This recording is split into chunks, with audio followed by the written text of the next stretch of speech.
Halo geng, apa kabar kalian semua? Semoga kabar kalian sehat selalu dan semakin dilancarkan rezekinya.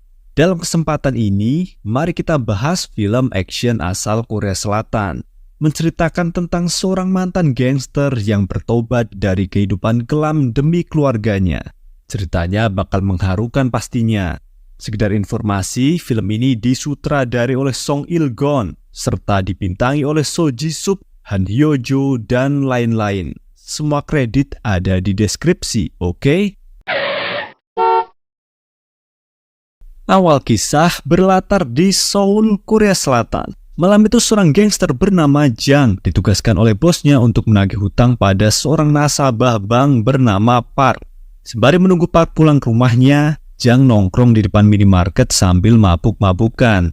Tak lama kemudian, Park melintas di sebuah gang kecil dekat rumahnya itu. Segera Jang bangkit dan menghampiri Park untuk menagih hutang. Namun melihat perawakan Jang yang serem membuat Park ketakutan dan dia memilih kabur. Pelarian Park itu berakhir di ujung jalan buntu. Akhirnya Park dihajar oleh Jang. Dia dipaksa untuk melunasi hutangnya. Setelah diajar, kemudian dibawalah Park ke kontrakannya untuk disuruh mengambil uang yang dia punya. Di dalam kontrakan itu, Park malah curhat pada Jang. Dia mengaku kalau keluarganya hancur gara-gara terlilit hutang ini dan istrinya juga meninggalkannya. Rasa kesal karena hidupnya terus diteror debt collector, Park sempat mengejek Jang dengan berkata, percuma juga gua curhat. Gangster kayak lo gak bakal tahu rasanya ditinggal keluarga," ucap Park sembari melemparkan uang receh yang dia miliki dari dalam sakunya. Tentu saja uang receh tersebut tidaklah cukup untuk melunasi hutang yang sudah menumpuk. Jang jadi kesal karena diremehkan barusan. Dia lantas membalas ejekan Park ini. "Lo kira hidup gue enak, Bahkan sejak lahir gue sudah yatim piatu, bangsat!" Sembari mengumpat, Jang berniat memukuli Park. Namun tiba-tiba pintu kontrakan diketuk oleh polisi yang mendengar kegaduhan. Jang kemudian mengintip di celah pintu. Dia mengira pasti tetangga Park ini yang memanggil polisi. Akibat kedatangan polisi membuat Jang jadi lengah. Dia tersadar kalau Park sudah di tepian jendela. Gilanya, Park nekat mengguyur badannya dengan bensin untuk bunuh diri. Tentu saja Jang kaget dengan tindakan Park ini, dan sebelum Park menyalakan api, dia sempat berpesan pada Jang, "Woi nak, tobatlah dan hidup jadi orang baik." Kemudian Park membakar diri dan nekat terjun dari lantai atas rusun tersebut. Segera Jang tidak tinggal diam. Dia berlari untuk meraih tangan Park yang terbakar. Sayangnya kobaran api terlalu panas sehingga membakar tangan Jang. Sebelum melepaskan pegangannya, Jang sigap mengarahkan Park agar dia jatuh ke semak-semak. Namun setelah jatuhnya Park di semak-semak yang rimbun, tak disangka sebuah kecelakaan mobil terjadi di depan rusun. Bermula akibat si sopir melihat orang terbakar jatuh dari ketinggian. Mobil itu terguling parah dan mengakibatkan 2 penumpangnya tewas di tempat. Hanya si sopir yang selamat dari tragedi kecelakaan ini. Tentu saja Jang yang melihat kecelakaan tersebut merasa tragedi ini adalah salahnya. Dia akhirnya ditangkap polisi dan divonis hukuman kurungan penjara oleh pengadilan selama 4 tahun 3 bulan. Dan inilah Always. 4 tahun berlalu sejak tragedi tersebut, akhirnya Jang bebas dari penjara. Setelah bebas, Jang teringat dengan Park yang dulu dia celakai. Jang pun segera mengunjungi rumah sakit jiwa untuk menjenguk Park yang kabarnya dirawat di sana. Di rumah sakit itu sebenarnya Park sudah pulih dari luka bakarnya. Hanya saja Park dirawat di rumah sakit jiwa untuk memulihkan kejiwaannya. Namun saat dibesuk ternyata Park sedang istirahat nih. Sebagai gantinya, suster rumah sakit lantas memberikan sebuah bandu buatan Park untuk Jang simpan sebagai cenderamata. Usai menjenguk Park, kemudian Jang lanjut kerja lagi. Saat ini Jang bekerja sebagai tukang galon air yang bertugas mengantarkan galon mineral ke customer. Itulah kesibukan Jang dari pagi hingga sore. Sedangkan malamnya dia bekerja sambilan jadi tukang parkir di sebuah gedung perkantoran. Malam itu kebetulan hujan turun deras nih. Selesai mengantar galon air, Jang segera berlari ke tempat parkir untuk kerja lagi. Ternyata malam ini adalah hari terakhir kakek Jae-jin, seorang juru parkir senior bekerja di sana. Katanya kakek Jae-jin mau pensiun dan pulang kampung untuk menikmati hari tua. Dan nantinya posisi kakek Jae-jin tersebut akan digantikan oleh Jang. Sebelum kakek Jaijin pergi, dia sempat menitipkan sebuah koran pada Jiang. Kata kakek Jaijin, di koran itu tertulis kalau hari ini Jiang akan beruntung karena dia bersio kambing. Aku titip parkiran padamu ya, Cu. Hari ini kayaknya hari baik buatmu deh, karena siomu sio kambing. Semoga sukses ya, Cu. Sampai jumpa lain waktu. Ucap kakek Jaijin pamit pergi. Segera setelah keduanya berpisah, Jiang langsung bertugas sebagai tukang parkir di pos jaga. Sembari jagain parkiran, Jiang nonton nih TV di dalam pos itu. Kebetulan acara TV malam ini menyiarkan pertandingan MMA. Lihat pertandingan tersebut, Jiang sempat tertegun karena atlet yang bertanding sepertinya dia kenal. Ketika sedang menonton TV itulah, tiba-tiba Jiang dikejutkan oleh kehadiran seorang gadis bernama Junghwa yang main masuk nyelonong ke dalam pos jaga. Tanpa malu-malu, Junghwa bertanya, "Apa acaranya sudah mulai?" Ucap Junghwa bersemangat. Tentu saja Jiang jadi bingung. Siapa sih gadis ini? Kok tiba-tiba so akrab? Pikir Jiang dalam hati. Bahkan Junghwa juga tak sungkan menyuguhkan dodol, jeruk, dan kimbap buatannya untuk cemilan nonton TV. Karena penasaran, Jiang pun menegur Junghwa. "Permisi Nona, Anda siapa ya?" Spontan Junghwa kaget mendengar suara Jiang. "Loh, kakek Jaijin mana? Apa dia sakit?" tanya Junghwa. "Oh, kakek Jaijin. Beliau sudah pensiun Nona. Katanya beliau mau pulang kampung," jawab Jiang tegas. Mendengar penjelasan Jiang barusan membuat Junghwa jadi malu nih. Kemudian Junghwa meminta maaf karena sudah so akrab. Dia lantas mengambil lagi cemilannya tadi dan segera pamit pergi. Di sini Jiang baru tahu kalau gadis barusan ternyata tunanetra. Jiang jadi maklum kalau gadis ini salah menyapa orang. Namun karena malam itu hujan belum reda, Junghwa yang tidak bawa payung jadi belum bisa langsung pulang tuh. Dia hanya menunggu hujan reda di emperan parkiran. Melihat Junghwa sendirian meneduh di emperan membuat Jiang merasa kasihan. Dia lantas menghampiri Junghwa dan menawarkan agar meneduh saja di pos jaga sembari nonton TV. Singkatnya kembalilah keduanya ke dalam pos jaga. Di dalam pos itu, Junghwa menyuguhkan lagi cemilannya tadi, sedangkan Jiang memutarkan acara TV yang biasa ditonton Junghwa bersama kakek Jaijin. Ternyata itu sebuah drama Korea romansa. Lanjutnya menontonlah mereka berdua. Ketika sedang serius menonton drama itu, Jiang sempat terharu melihat Junghwa yang begitu menikmati siaran TV hanya bermodal pendengarannya. Dan singkatnya drama ini pun selesai, Junghwa pamit pulang. Sebelum pergi, Junghwa sempat memberikan kimbap buatannya tadi sebagai tanda terima kasih pada Jiang yang sudah bersedia menemaninya nonton TV. Tak lupa juga Junghwa berpesan pada Jiang untuk merawat bunga sedap malam yang ada di dalam pos jaga seperti biasanya kakek Jaijin lakukan. Setelahnya Junghwa pun pulang, kemudian Jiang menulis pesan tersebut di dalam bukunya. Akhirnya malam itu kerjaan jaga parkiran selesai juga. Jiang bergegas mengunci pintu dan dia segera pulang. Dalam perjalanan pulang, Jiang sempat mampir ke telepon umum untuk menelpon kakek Jaijin guna mengabarkan kalau ada seorang gadis tunanetra yang mencarinya. Selesai menelpon, Jiang lanjut pulang ke kontrakannya di sebuah rusun. Dalam kontrakan, setelah beres mandi, Jiang kemudian memakan kimbap buatan Junghwa tadi. Ternyata kimbap ini rasanya enak, meski tampilannya tak meyakinkan. Jiang jadi tersenyum teringat ramalan kakek Jaijin tadi mengenai sio kambing yang ada di koran. Hari itu Jiang menganggap bahwa dirinya beruntung mendapat teman baru. Sembari makan kimbap, tak lupa Jiang juga membagikan makanannya itu pada kura-kura peliharaannya sebelum lanjut tidur. Esoknya berlanjut di kontrakan Junghwa. Pagi itu dia hendak berangkat kerja nih. Sebelum berangkat, tak lupa Junghwa mengunci pintu kontrakannya. Sampainya di kantor, dia langsung bekerja dengan semangat. Junghwa ini bekerja sebagai customer service di sebuah perusahaan swasta. Diketahui bahwa perusahaan tersebut banyak memperkerjakan tunanetra sebagai karyawannya. Mereka bekerja sebagai customer service bermodal huruf braille di keyboard komputer. Seperti biasa, hari itu begitu sibuk. Hebatnya, Junghwa mampu menghandle keluhan dari beberapa customer sekaligus. Hal tersebut membuat bosnya bernama Ma bangga padanya. Bos Ma bahkan tidak ragu memberikan sedikit pijatan di pundak Junghwa agar dia kembali bersemangat. Cerita beralih di sasana bela diri MMA. di sana seorang pelatih bernama Bang sedang mengarahkan atlet didiknya berlatih. Sembari memberikan instruksi, Bang terus mengawasi anak didiknya yang lain. Disitulah pelatih Bang melihat Jang berkunjung ke Sasana. Tentu saja pelatih Bang sempat kaget. Dia pun segera memberitahu pada manajer Joe, pemilik Sasana ini, jika Jang mantan atlet mereka datang berkunjung. Lanjutnya Jang dijamu di ruangan manajer Joe. Di sana Jang langsung bersujud meminta maaf pada manajer Joe. Dia meminta maaf karena dulu dirinya pergi dari Sasana ini tanpa pamitan sehingga merugikan pihak manajemen Sasana. Meski melihat Jang meminta maaf dengan sungguh-sungguh, namun itu belum cukup mengetuk pintu hati manajer Joe.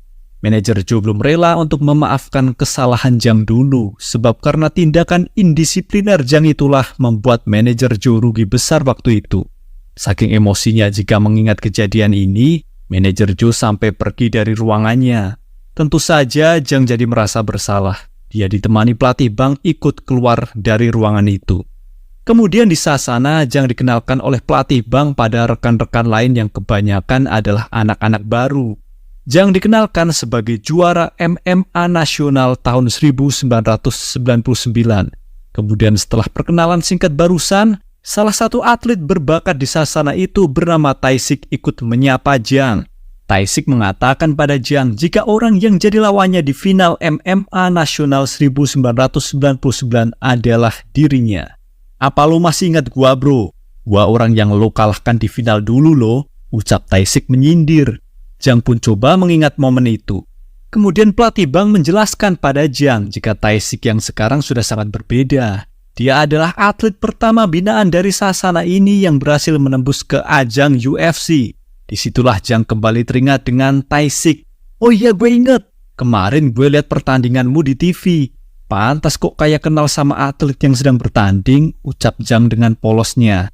Lantas Taisik yang sebenarnya masih menyimpan dendam atas kekalahannya dulu, kemudian menantang Jang sparring di ring saat itu juga.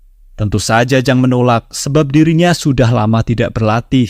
Namun tiba-tiba manajer Joe juga ikut memaksa Jang untuk sparring dengan Taisik. Tetap saja Jang menolaknya, sehingga membuat manajer Joe emosi. Dia menampar Jang dan mengusirnya dari Sasana karena dianggap seorang pengecut. Lanjut malamnya, Jang balik ke pos buat jaga parkiran. Tak lama Junghwa datang lagi untuk numpang nonton drama favoritnya di TV.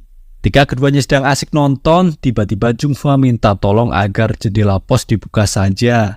Dia mencium bau apek nih di dalam pos. Jang lantas membuka jendela pos sembari mencari sumber bau yang dimaksud. Ternyata Jang baru sadar bau itu berasal dari kaos kakinya. Dia jadi malu dan segera memakai sepatunya agar baunya sedikit berkurang. Kembali keduanya nonton lagi dengan hikmat. Kali ini Junghwa penasaran dengan visual drama yang dia tonton. Dia lantas meminta tolong agar Jang menjelaskan rupa aktris pemeran utama drama tersebut. Kemudian Jang menjelaskan kalau aktris dalam drama ini mengenakan dress, sepatu hak tinggi, dia berambut keriting dan memakai anting mirip seperti yang dipakai Junghwa. Mendengar penjelasan Jang membuat Junghwa jadi senang karena antingnya dikatakan mirip nih sama milik artis.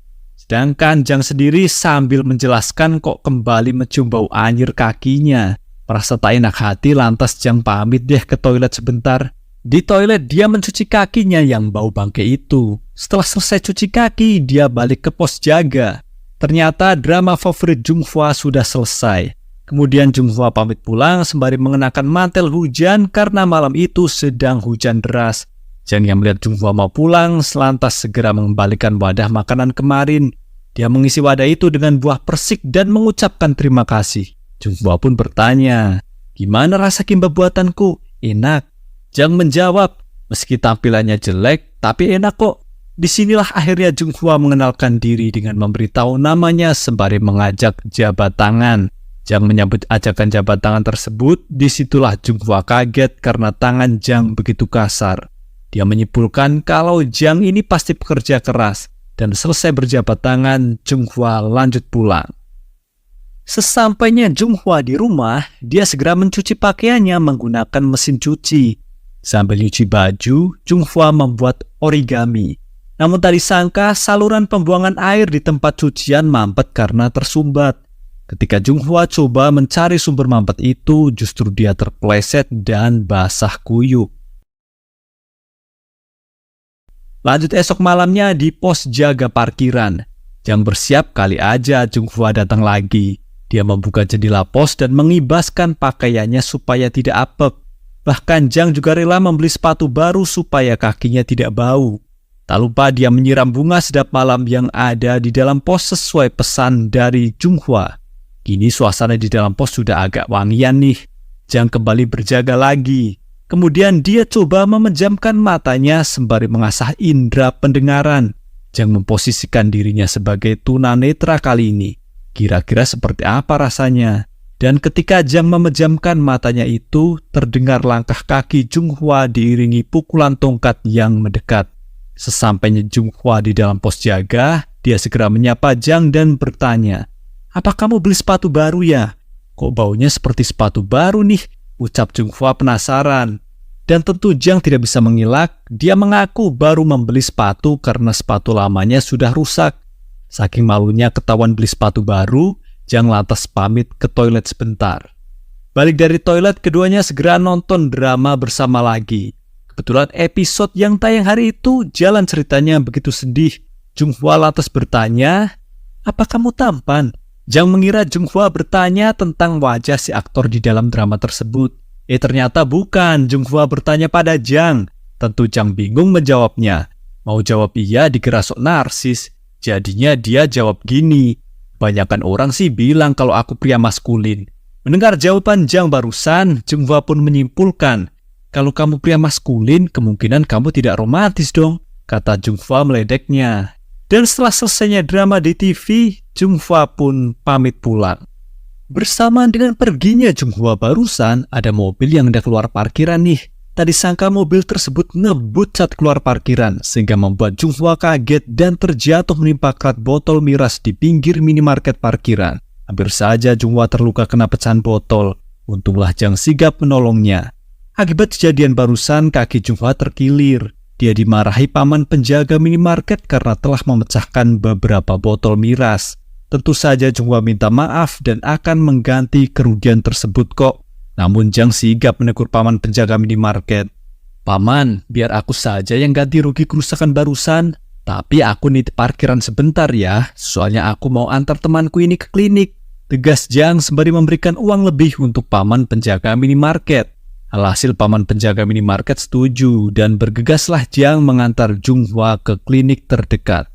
Setelah kaki Junghwa diobati di klinik, Jang lanjut mengantar Junghwa pulang naik kereta. Di dalam kereta Junghwa bertanya, "Sebenarnya nama kakak siapa sih?" Jang menjawabnya, "Oh, namaku. Panggil saja Jang Marcelino." Spontan Junghwa terkejut, dia mengira kalau Jang blasteran. Kemudian Jang menjelaskan jika dia orang Korea asli. Memang begitulah namanya. Singkatnya, sesampainya di stasiun tujuan, mereka segera turun dari kereta. Namun rumah Junghwa ini masih lumayan jauh dari stasiun. Apa boleh buat, Jang lanjut mengantar Junghwa yang tertatih. Lihat Junghwa berjalan pincang, Jang jadi kasihan padanya. Dia lantas menawarkan pada Junghwa jika dia mau, Jang akan menggendongnya sampai rumah. Junghwa sempat ragu apa Jang bakal kuat tuh menggendongnya, soalnya jalan menuju rumahnya itu menanjak.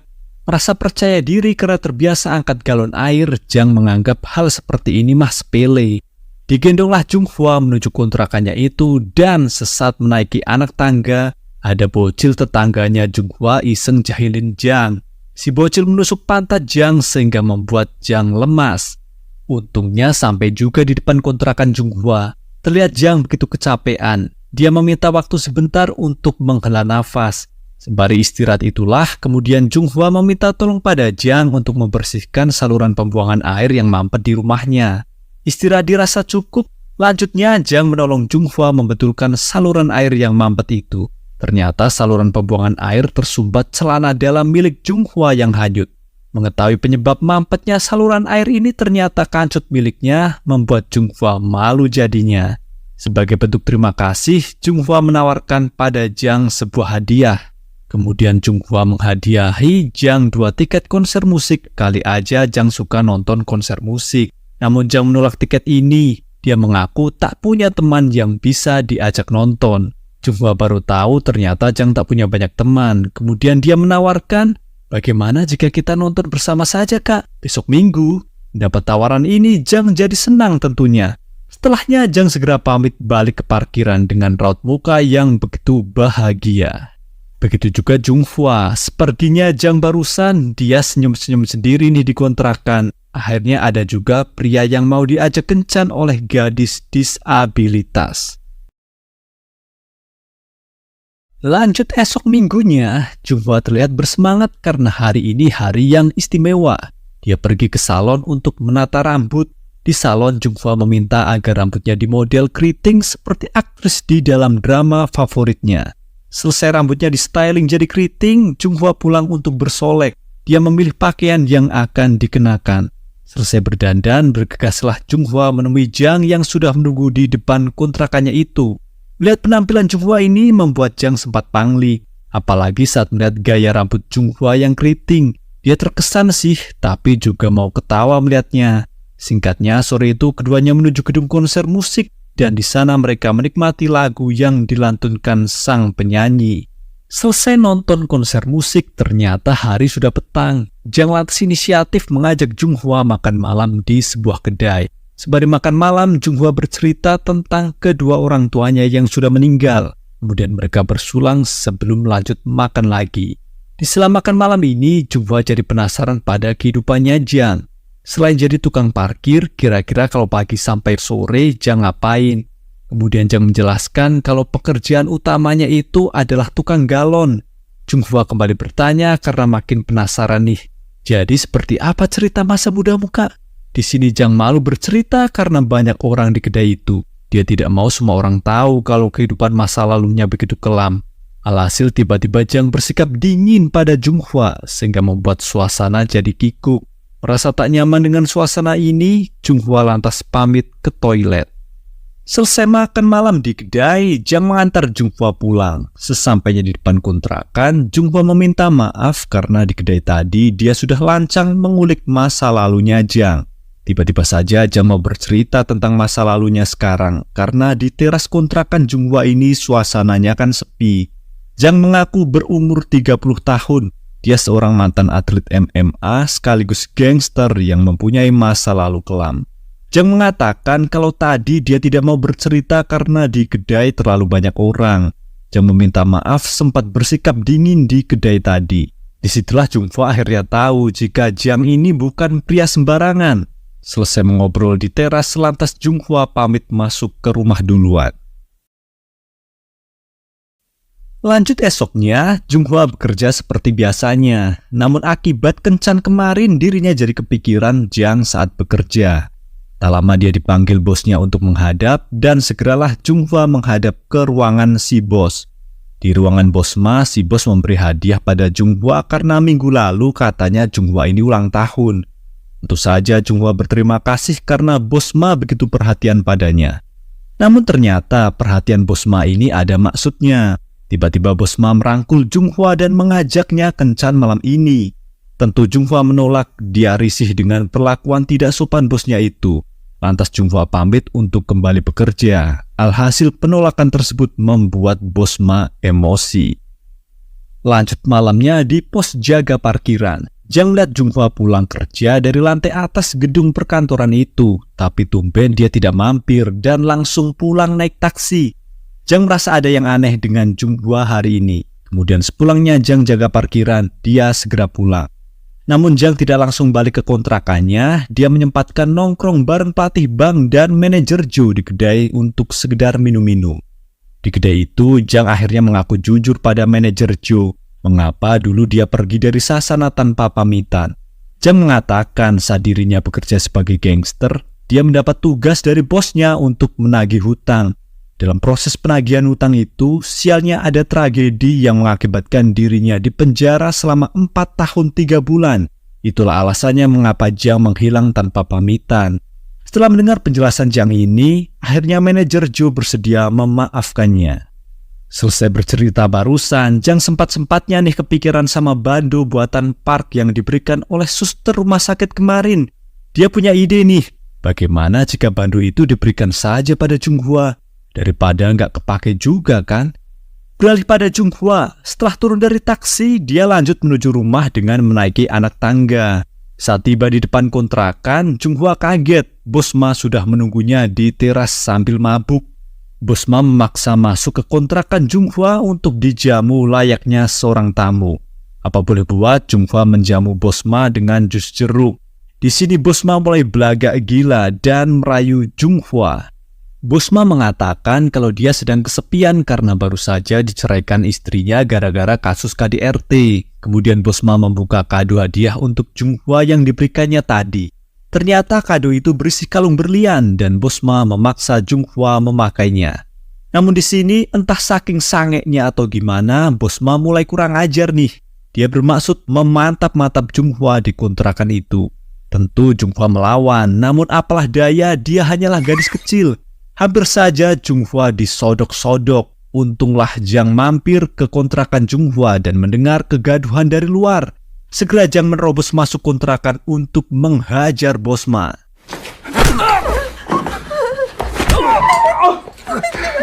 Nyaris saja Jang membunuh Bos Ma malam itu.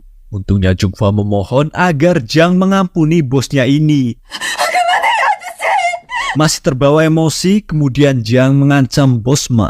Jika lo masih mengganggu Junghwa, maka gue tak akan segan membunuh lo. Tentu saja Bos Ma jadi ketakutan dan dia segera ngacir pergi tuh. Setelah Bos Ma pergi, Jang memastikan kalau Junghwa baik-baik saja. Namun anehnya Junghwa justru menyalahkan Jang yang menolongnya barusan. Junghwa bilang kenapa Jang harus memukuli Bos Ma. Menurut Junghwa, akibat perlakuan Jang barusan pada bosnya membuat Junghwa berpotensi dipecat besok. Bukannya tidak berterima kasih sih, tapi di sini Junghwa bingung. Dia bingung bagaimana caranya bertahan hidup jika dirinya dipecat, sedangkan dirinya saja hidup sebatang kara sebagai tunanetra. Mendengar kekhawatiran Junghwa itu membuat Jang merasa bersalah telah menghajar Bos Ma barusan. Jang mengaku siap bertanggung jawab deh jika memang Junghwa dipecat besok. Namun di sini Junghwa belum menerima saja kenyataan ini. Dia tega mengusir Jang padahal Janglah yang barusan menyelamatkannya dari tindak permantapan duniawi. Alhasil sikap Junghwa tersebut membuat Jang sakit hati. Jang yang tadinya berniat memberikan hadiah bando jadinya batal. Dia pun meninggalkan bando itu di meja begitu saja. Lanjut esok malamnya, Jang kembali berjaga di pos parkiran dan menantikan Junghwa pulang kerja. Namun sampai semua karyawan kantor pulang, Junghwa tidak terlihat meninggalkan gedung itu. Jang punya firasat jika Junghwa pasti telah dipecat nih. Sedangkan di kontrakan Junghwa sendiri, ternyata firasat Jang barusan benar. Junghwa dipecat dari kerjaannya karena kejadian kemarin. Dia pun hanya bisa melamun di kamar mandi sembari mengarahkan lampu senter ke matanya seperti orang yang putus asa. Merasa bahwa dirinya yang bertanggung jawab atas dipecatnya Junghwa, esok paginya Jang izin cuti kerja angkat galon hanya untuk mengawasi keadaan Junghwa. Seharian dia mengikuti Junghwa yang terlihat berkeliling kota untuk menghibur diri. Di saat momen menguntit inilah, kebetulan Jang melintas di depan toko hewan. Di sana dia melihat anak anjing yang dijual tuh. Disitulah Jang sempat kepikiran untuk membeli anak anjing ini lain waktu. Setelah cukup mengikuti Junghwa seharian, malamnya Jang kembali kerja jaga parkiran. Sesaat memarkirkan mobil, Jang melihat Junghwa sudah ada di depan pos jaga parkiran. Jang pun menyapa Junghwa yang terlihat masih sedih. Di sini Junghwa cerita pada Jang jika dirinya sudah dipecat dari kerjaannya. Dia menagih janji pada Jang yang katanya akan bertanggung jawab jika Junghwa dipecat. Junghwa tidak menuntut banyak kok. Dia hanya ingin diajak liburan jika Jang ada waktu senggang minggu depan. Tentu saja Jang menyanggupi permintaan tersebut. 그럴게요. Lanjut pada hari Minggunya, Jang menepati janjinya untuk mengajak Junghwa liburan. Dia sempat membeli anak anjing di depan toko hewan kemarin untuk dihadiahkan pada Junghwa agar dia tidak kesepian lagi di rumah. Mendapat hadiah peliharaan lucu membuat Junghwa senang karena dia jadi punya teman baru. Mereka pun menamai anak anjing ini dengan nama Dingga. 그럼 장인가? 딩가 어때요? 딩가? Setelah keduanya sepakat memberi nama anak anjing ini, kemudian diajaklah Junghwa ke tempat favoritnya Jang. Dengan meminjam mobil depo galon, Jang mengajak Junghwa main di tepi danau. Sesampainya di danau tersebut, Jang lantas bercerita jika di tepian danau ini dulunya ada panti asuhan tempat dia dibesarkan. Namun panti tersebut sudah dirobohkan karena air danau yang semakin pasang. Kata Jiang, hanya danau ini kenangan masa kecilnya. Dengar cerita haru Jiang barusan, kemudian Junghua meminta tolong pada Jiang untuk mencarikan 2 batu kecil di tepian danau itu. 2 batu kecil pun didapat dan Junghua mengatakan jika 2 batu ini diibaratkan sebagai Jiang dan Junghua. Masing-masing simpan 1 ya, dan anggaplah jika batu tersebut adalah perwakilan dari keduanya. Akhirnya suasana semakin romantis nih dan keduanya saling berpegangan tangan. Maka dengan momen ini mereka berdua resmi jadian dan setuju untuk hidup serumah di kontrakan Junghua. Sepulangnya Jiang dari liburan barusan, dia segera mengunjungi sasana milik manajer Joe. Di sana dia menemui pelatih bank dan manajer Joe untuk membicarakan jika dirinya ingin bergabung lagi di sasana ini dan menghasilkan uang sebagai atlet MMA seperti dulu. Tentulah manajer Joe dan pelatih bank senang dan mereka menerima Jiang bergabung lagi. Namun di sini Jiang punya target bahwa dia harus bisa masuk ke ajang UFC menyusul Taisik yang sudah lebih dulu menjadi petarung pro. Besoknya sebelum berangkat kerja, Jiang memulai kebiasaan baru dengan menyempatkan jogging pagi. Sambil jogging, dia juga sekalian membelikan Junghua sarapan. Selesai jogging, Jiang pergi ke sasana untuk latihan fisik. Setelah latihan, barulah dia lanjut kerja antar galon air. Kemudian sorenya dia kembali ke sasana untuk latihan. Malamnya giliran jaga parkir dan rutinitas itu terus dijalani Jiang dengan semangat.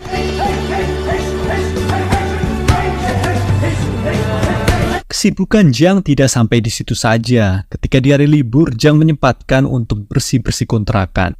Dirasa kalau kontrakan Junghua ini terlalu gelap dan kotor, Jiang pun berinisiatif membersihkannya serta mengecat rumah agar terlihat bagus. Setelah semuanya selesai, baru deh Junghua diajak masuk ke kontrakan. Tentu saja Junghua merasakan perbedaan di dalam kontrakannya ini. Junghua yang sebenarnya masih bisa melihat meski samar-samar, begitu menikmati cahaya yang masuk ke rumahnya itu. Disitulah Junghua berterima kasih pada Jiang. Segera Junghua meminta izin untuk meraba wajahnya Jiang agar dia tahu seperti apa rupa kekasihnya ini. Suasana jadi semakin romantis dan keduanya saling bertatapan nih. Akhirnya Jiang tidak bisa menahan gejolak ngecerot. Dia pun mencium Junghua yang terlihat begitu pasrah. Lanjut esoknya, akhirnya setelah beberapa kesempatan berlatih di sasana, tiba saatnya Jiang bertanding sebagai atlet MMA amatir yang disponsori oleh sebuah bar alias tempat hiburan malam. Hebatnya 3 pertandingan awal Jiang mampu menang dengan mudah.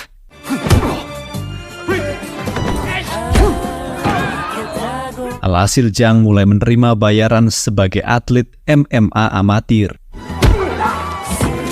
Sedangkan Junghua sendiri kesehariannya kini sibuk ngurusin rumah saja. Layaknya ibu rumah tangga, dia bertugas mencuci hingga nyetrika baju. Dan setiap hari kehidupan kedua sejoli ini begitu mesra. Meski hanya hal-hal sederhana yang mereka lakukan seperti nonton TV, berpelukan dan lain-lain, namun keduanya begitu menikmati setiap momen kebersamaan itu. Hingga suatu malam, Jiang dan Junghua hendak tidur. Sebelum tidur, Junghua bilang kalau belum lama ini dia membeli buku tutorial terapi pijat yang menggunakan huruf Braille. Di sini Junghua mengatakan kalau dia butuh kelinci percobaan untuk mempraktekkan apa yang dia pelajari dari buku tersebut. Dan tentu Jiang rela jadi kelinci percobaan untuk Junghua praktek terapi pijat. Pas dirasakan, kok ternyata Junghua berbakat juga sebagai terapis pijat, kata Jiang. Sembari dipijat itulah, Jiang jadi penasaran gimana sih cara baca huruf Braille. Jika nanti ada waktu, dia pingin tuh diajarin cara bacanya. Lanjutnya, Jiang juga mengaku beberapa hari ini dia menang tanding dan uang yang terkumpul lumayan juga. Dia lantas mengajak Junghua untuk menabung. Jika nanti uangnya sudah terkumpul banyak, bagaimana jika kita buka usaha kerajinan keramik agar Junghua punya kerjaan lagi? Mendengar rencana Jiang itu, Junghua jadi terharu. Kemudian Jiang membalik badannya dan keduanya segera melakukan permantapan duniawi.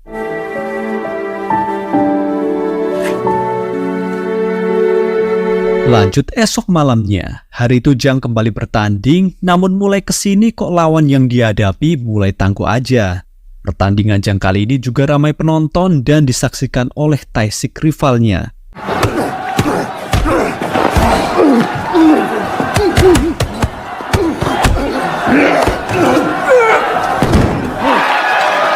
Untunglah Jang berhasil mengalahkan lawannya dengan kuncian. Namun ya begitu deh, karena lawannya lumayan tangguh, jadinya Jang lebam-lebam badan dan mukanya.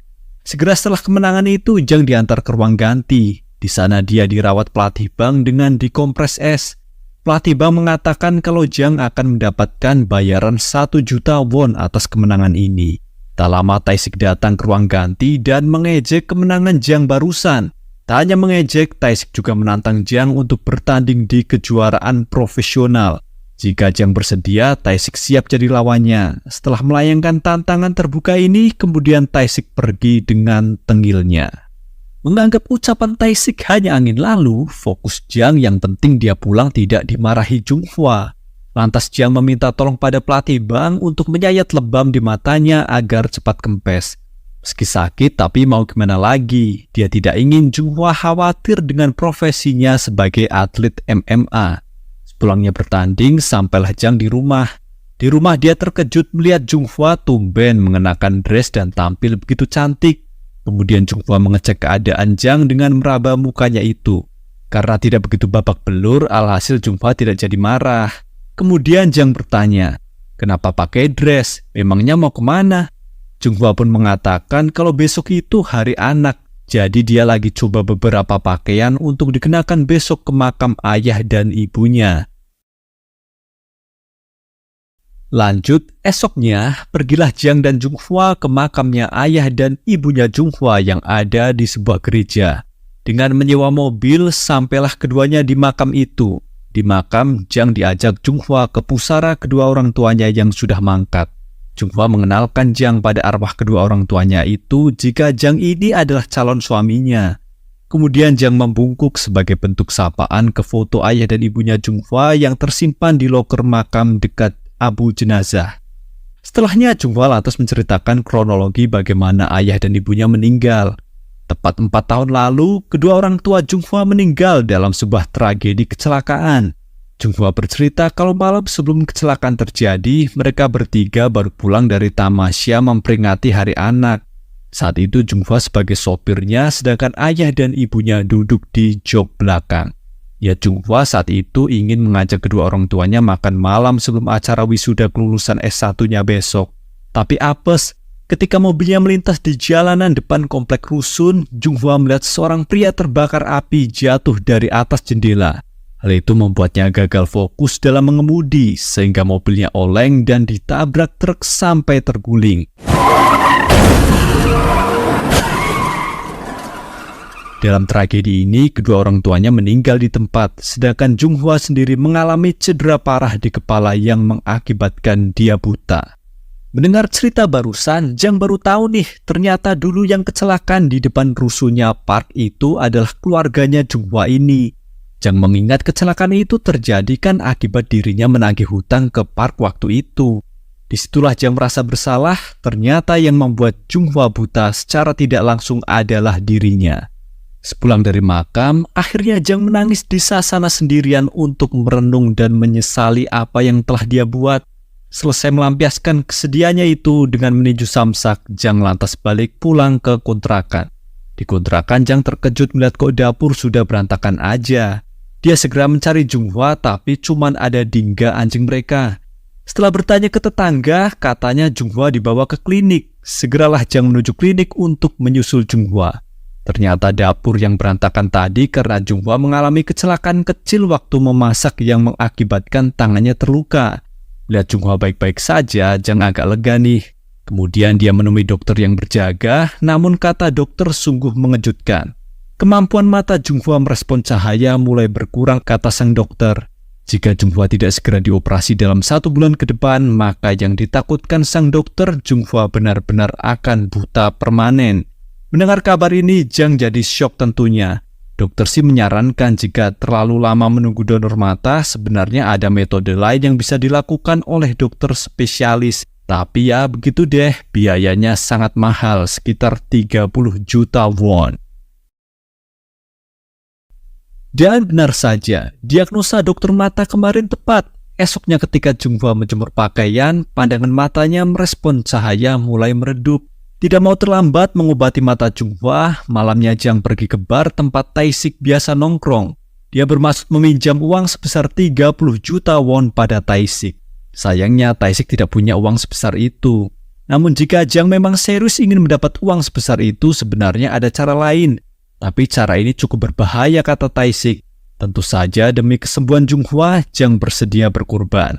Lanjut esoknya, melihat Junghwa sedih karena penglihatannya semakin meredup, Jang mengajak Junghwa ke taman bermain supaya terhibur. Setelah itu Jang mengajak ngobrol Junghwa dengan serius. Dia ingin Junghwa melakukan operasi mata sebelum terlambat. Jang mengaku kalau dirinya sudah punya tabungan cukup untuk biaya operasi itu. Namun Junghwa menolak tawaran ini karena menurutnya hanya buang-buang uang. Di sini Jang memaksa Junghwa agar mau dioperasi sebab Jang ingin Junghwa bisa melihat wajahnya dan bisa melihat wajah anak-anak mereka nantinya. Setelah dibujuk, akhirnya Junghwa bersedia menjalani operasi mata dan dia pun diantar ke rumah sakit. Kemudian lanjut malamnya, Jang kembali menemui Tae-sik setelah mengantar Junghwa ke rumah sakit. Tae-sik mengajak Jang menemui seorang mafia judi bernama Broker. Broker bersedia memberikan pada Jang uang muka sebesar 30 juta won. Tapi syaratnya Jang harus mau bertanding dengan sistem hukum rimba di Thailand dalam sebuah pertandingan MMA underground. Tak sampai di situ saja syarat yang harus dipenuhi. Sebab Jang juga wajib melenyapkan semua identitasnya sebagai jaminan untuk mengikuti ajang MMA underground ini. Tentu saja Jang setuju dengan syarat itu. Dan setelah menerima uang muka sejumlah 30 juta won, Jang segera balik ke rumahnya. Di rumah, diam-diam Jang mengambil semua identitas dirinya termasuk foto dan KTP untuk dibakar. Sebelum membakar semua identitasnya itu, dia sempat pamitan pada Dingga anjingnya.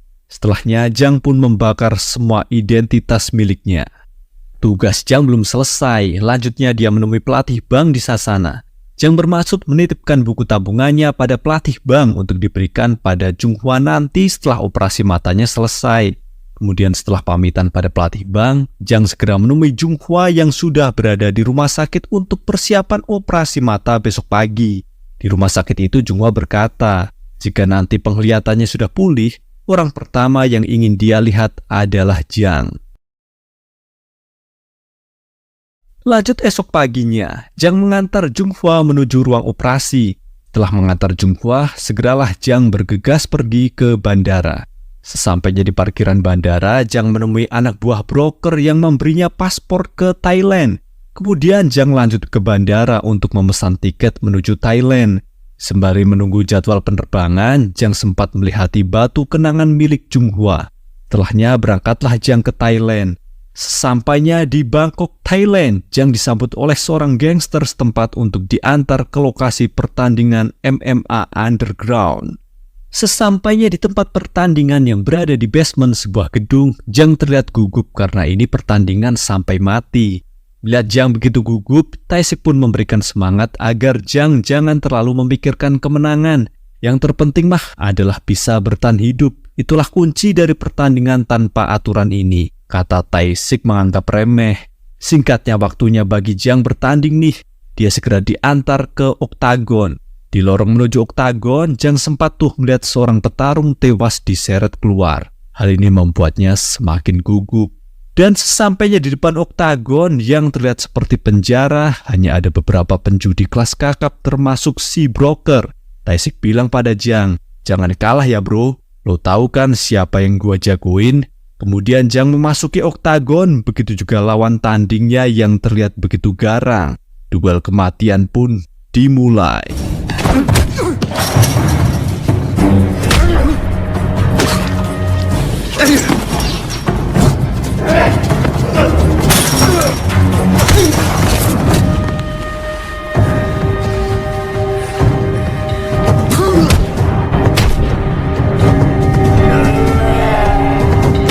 Singkat duel, Jang memenangkan pertandingan kematian ini. Namun terlihat si broker tidak begitu senang dengan kemenangan Jang tersebut.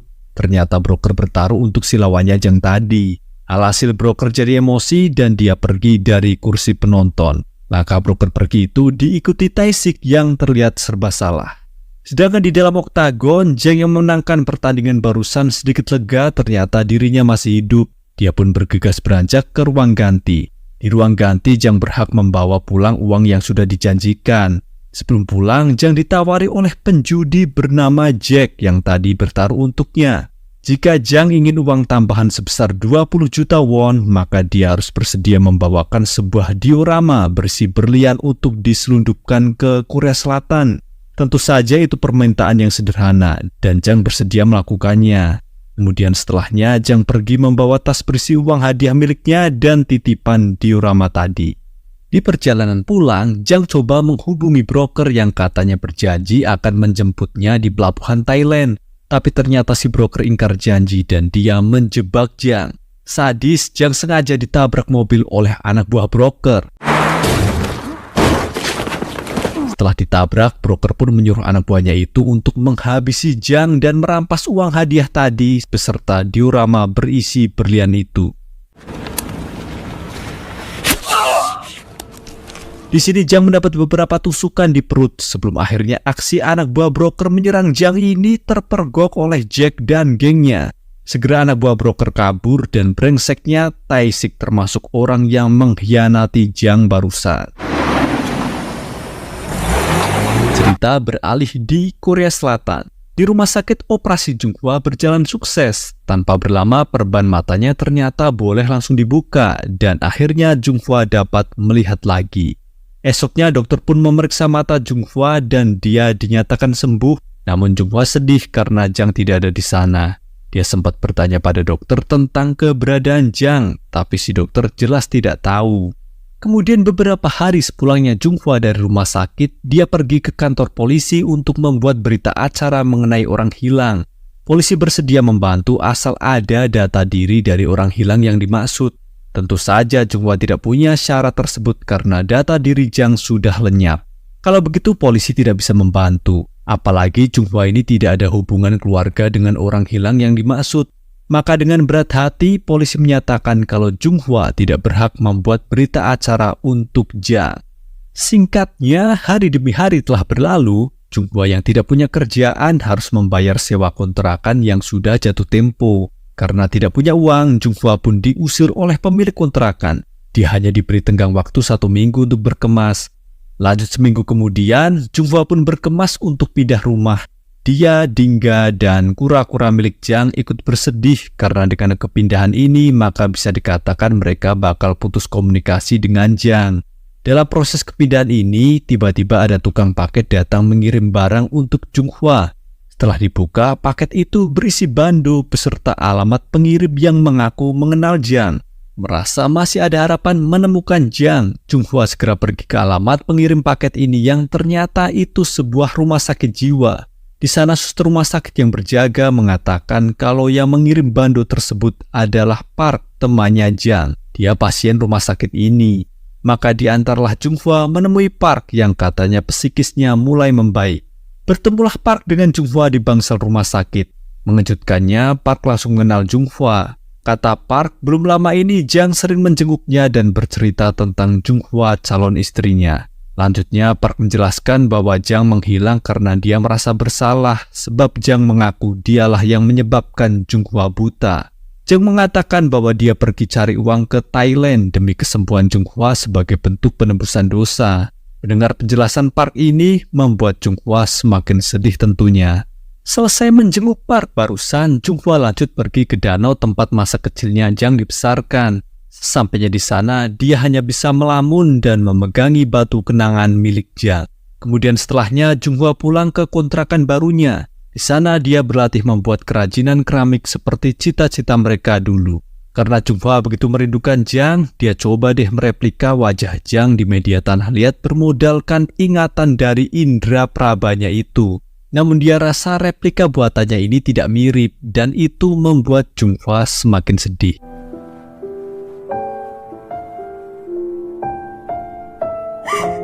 Dua tahun kemudian, sejak menghilangnya Jang, Junghwa kini sudah mahir membuat kerajinan keramik. Dia berhasil memasarkan karyanya itu di beberapa galeri UMKM dan kini dirinya bekerja sama dengan pemilik galeri ternama bernama Go. Go pemilik galeri ini sebenarnya sempat suka pada Junghwa dan dia coba memberanikan diri untuk bertanya apakah Junghwa masih single. Dengan tegas Junghwa menjawab bahwa dirinya sudah menikah dan hal itu membuat Go patah hati. Namun beda perlakuan dengan bos Ma dulu. Kalau Go ini tetap profesional, meski cintanya ditolak, keduanya tetap bekerja sama sebagai partner bisnis. Kemudian setelah resmi bekerja sama dengan Go, Junghwa balik rumahnya untuk membuat keramik yang nantinya akan dipajang di galeri. Saat sedang sibuk membuat gelas keramik, tiba-tiba ponsel Junghwa berdering. Itu panggilan telepon dari pemilik rumah sakit Syaraf. Junghwa dimintai tolong untuk memijat beberapa pasien yang butuh terapi pijat syaraf. Berangkatlah Junghwa ke rumah sakit itu dan terungkap fakta baru. Selain bekerja sebagai pengrajin keramik, sekarang Junghwa ini juga bekerja sebagai terapis bermodal keahlian memijat yang dia pelajari dulu. Singkatnya, saat memijat pasien tua yang butuh terapi, di samping ranjang pasien tua itu terbaring Jang yang mengalami cedera saraf tulang belakang akibat tertusuk pisau 2 tahun lalu. Ketika Jang tak sengaja menoleh, dia kaget. Ternyata Junghwa sekarang jadi terapis di rumah sakit ini. Alhasil Jang pura-pura tidak mengenal Junghwa dan langsung membisu. Kemudian setelah pasien tua tadi selesai dipijat, kini giliran Jang diterapi. Tentu saja Junghwa tidak mengenal Jang karena dia sendiri belum pernah melihat wajah Jang semenjak sembuh. Apalagi di sini muka Jang juga sudah berubah karena terdapat luka bakar di wajahnya. Ditambah Jang hanya membisu ketika diajak ngobrol. Jadinya Junghwa menganggap jika pasien ini seperti pasien biasanya. Namun ketika dia mulai memijat, tiba-tiba Junghwa merasa sepertinya dia mengenal postur orang ini. Spontan Junghwa melihat ke daftar nama pasien, ternyata pasien pendiam ini bernama Song. Jadinya hanya perasaan Junghwa saja yang menganggap pasien ini mirip Jang. Setelah selesai memijat pasien, tak lupa Junghwa mendoakan agar pasien-pasiennya itu lekas sembuh. Di sini Jang merasa senang Junghwa sudah bisa melihat lagi dan dalam keadaan baik-baik saja. Kabar baik ini sudah cukup baginya, meski dalam hati terbesit niat Jang ingin menyapa Junghwa. Dan sorenya, Jang sudah agak mendingan berkat pijatan Junghwa tadi. Terlintaslah ide untuk mengamati kehidupannya Junghwa. Kira-kira dia sekarang tinggalnya di mana ya? Esoknya, lanjut pada Junghwa. Pagi itu dirinya yang selesai membuat pesanan keramik, segera membawanya ke galeri milik Go untuk dipajang. Di sini Junghwa juga sempat menitipkan sebentar kura-kura milik Jang yang terlihat sakit pada Go. Usai meletakkan kura-kuranya itu di rak galeri, Junghwa pergi bersama Dingga anjingnya untuk mencari dokter hewan terdekat.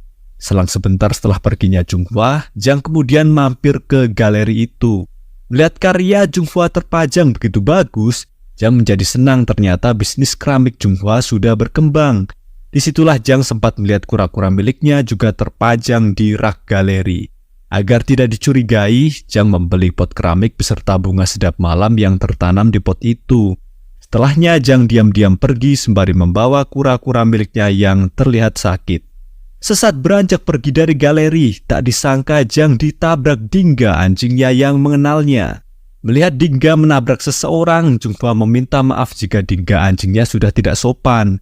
Di sini Junghwa sempat mengenal wajah pria yang ditabrak Dingga itu mirip pasien yang dipijatnya kemarin. Tentu saja Jang tidak ingin identitasnya terbongkar dan dia segera pamit pergi. Mencurigakannya, kenapa Dingga ini terus menggonggong seolah-olah dia mengenal pria pincang barusan. Tidak mau berprasangka yang aneh, kemudian Junghwa kembali ke galeri. Dia bermaksud mengambil kura-kuranya tadi, tapi kok sudah hilang. Kemudian Junghwa bertanya pada Go, namun Go tidak tahu kalau ada kura-kura ditaruh di rak itu. Yang dia tahu barusan ada seorang pria membeli pot bunga sedap malam buatan Junghwa. Dan lagi-lagi Dingga terus menggonggong seolah-olah dia mengenal bau dari tamu barusan yang berkunjung di galeri. Disitulah Junghwa tersadar, mungkinkah pria tadi adalah Jang. Dia lantas bertanya pada Go, "Tuan Go, apa pria barusan yang membeli pot keramikku terlihat pincang?" Go pun menjawab, "Iya benar, dia pria yang terlihat pincang menggunakan alat bantu berjalan setauku." Spontan Junghwa langsung menyimpulkan jika pria tadi pastilah Jang. Dia segera berlari mencari Jang di sekitaran kota karena kemungkinan Jang belum jauh dari galeri. Namun setelah berlari ke sana kemari, Junghwa tidak berhasil menemukan sosok pria pincang yang diduga Jang itu. Hal ini membuat Junghwa menangis di pinggir jalan. Junghwa berpikir dia benar-benar akan kehilangan Jang.